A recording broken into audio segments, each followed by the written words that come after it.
स्वतःचं अस्तित्व जपण्याकरता आपल्या हातात फार कमी दिवस राहिले. बाहेरचं वातावरण फार वाईट आहे. नाही त्या गोष्टींना नको तो मुलामा देऊन अविचारानं धर्माची आणि धर्मप्रवृत्त झालेल्या लोकांची निंदा करण्यामध्ये लोकांना पुरुषार्थ वाटतो आहे. अशा परिस्थितीमध्ये हिंदुत्वाचा अभिनिवेश आणि हिंदूच्या पोटी जन्माला आलो या विचारातून माणसाचं रक्त खवळलं नाही तर आपण माणूस म्हणून घ्यायच्या योग्यतेचे राहणार नाही. याची जाणीव आपल्या प्रत्येकाच्या अंतःकरणामध्ये जरी आता निर्माण झालेली असली तरी सुद्धा प्रार्थना विनंती एवढीच आहे, रक्त खवळू दे, फक्त कृती शास्त्रीय असू दे. आपली माथी भडकावीत, आपल्याकडून निंद्य कर्म घडावं याकरता प्रवृत्त असणारे अनेक गट स्वतःच्या डोक्यावर राजकीय पक्षाचं लेबल लावून तुमचं माझं अस्तित्व सर्व प्रकाराने नष्ट करण्याकरता आजूबाजूला टपलेले आहेत. आणि आपल्या संप्रदायाच्या सांप्रदायिक व्यक्तीच्या हातामध्ये आता दुसरा कोणताही मार्ग उरलेला नाही. आत्ता लगेच शास्त्रीय म्हणून एकच मार्ग आपल्या हातात आहे, मतदान करणे. एवढा एकच मार्ग आहे. आत्ता आदरणीय हरिभक्तीपरायण रामकृष्ण महाराज वीर यांनी या विवेकाची एक गोष्ट, काही विवेकाबद्दल ते बोलले.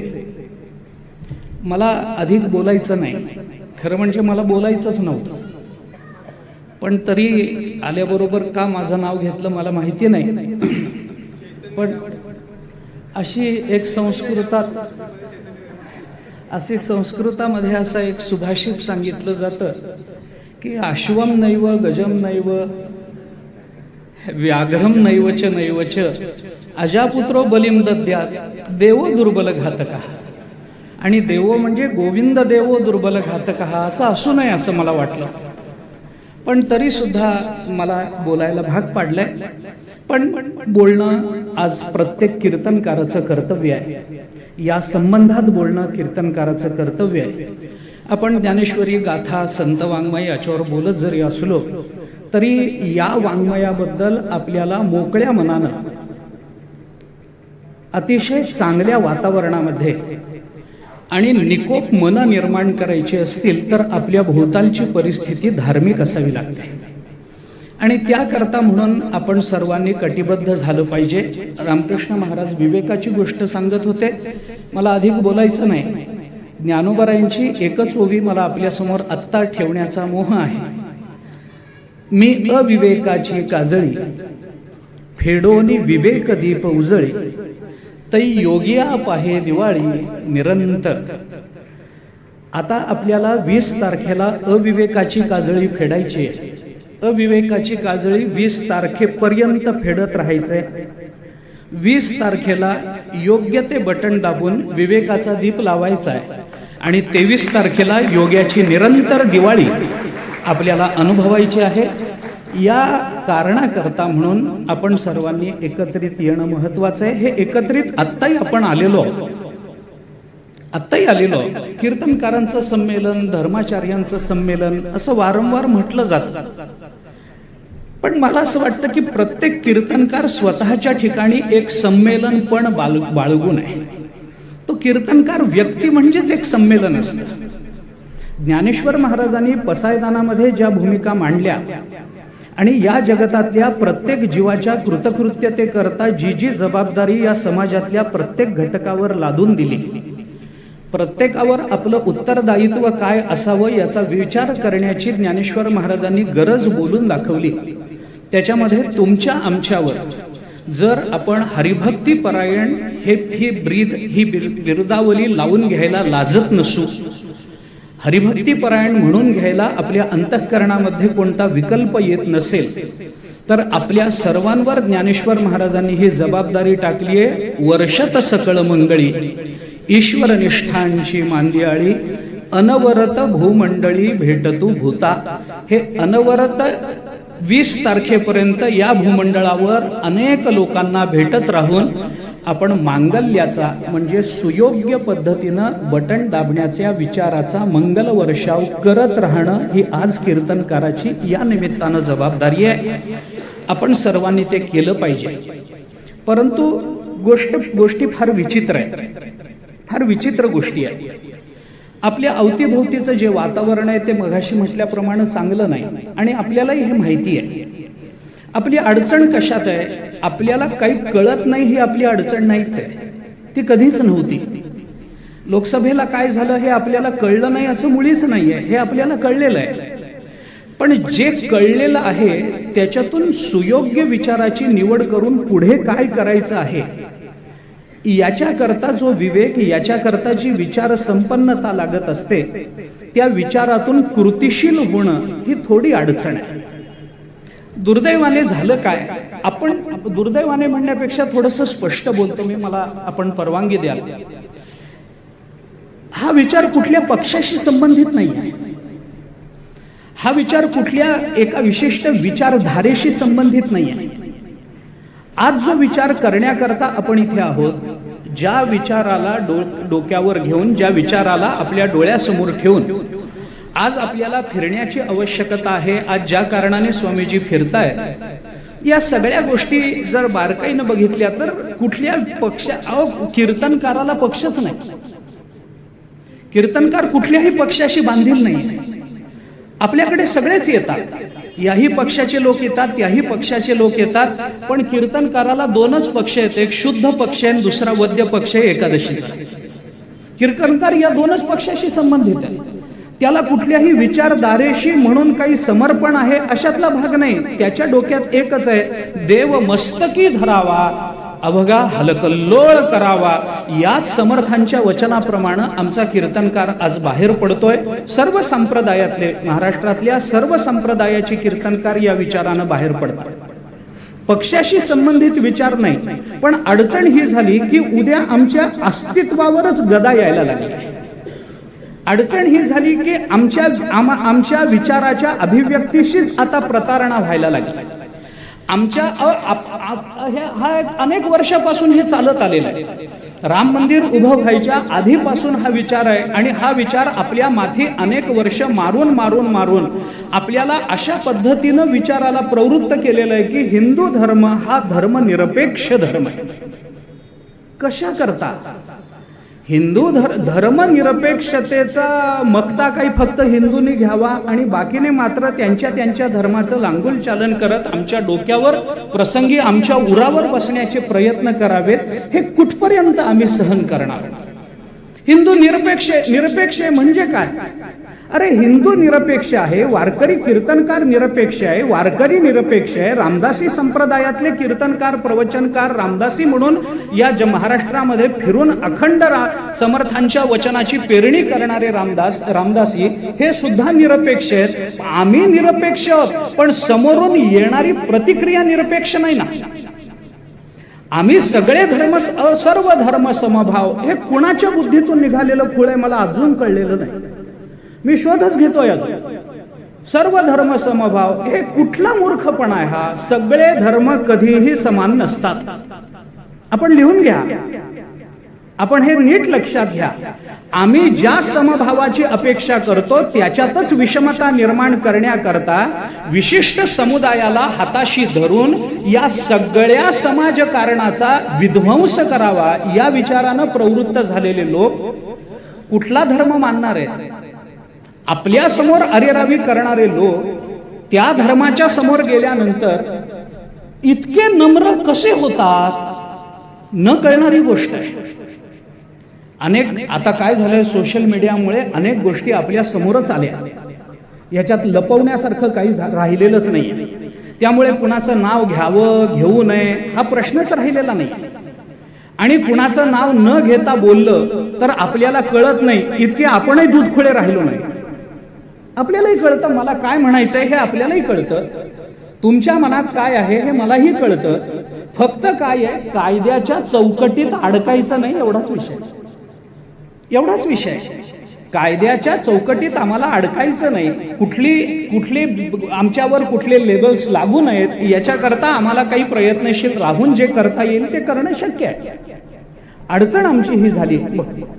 या सगळ्या गोष्टी खूप विस्तारानं स्वामीजी बोलतील, मला आत्ता त्याच्याबद्दल विशेषत्वानं काही बोलायचं नाही आहे. परंतु अवघड प्रसंग आहे, आपल्याला एकत्रित आलं पाहिजे. एकत्रित याच्याकरता आलं पाहिजे की घरात बसलेल्यांना मतदानाकरता बाहेर कसं काढता येईल याच्या विचार मंथनाकरता एकत्रित आलं पाहिजे. आम्हाला एकत्रित येऊन एक गठ्ठा मतदान करायचं हा विषय स्वतंत्र आहे. आम्हाला एकत्रित याच्याकरता आलं पाहिजे की आम्ही श्रोत्यांच्या किंवा समाजाच्या अंतःकरणामध्ये धर्मभावना आम्हाला जपण्याकरता ज्या काही नियमावलीची आवश्यकता आहे, ज्या काही विचारांच्या पेरणीची आवश्यकता आहे, ज्या पद्धतीने नियोजनाची अपेक्षा आहे, ते नियोजन आम्हाला मोठ्यांच्या मुखातून ऐकता यावं याच्याकरता आम्हाला एकत्रित यायचं आहे.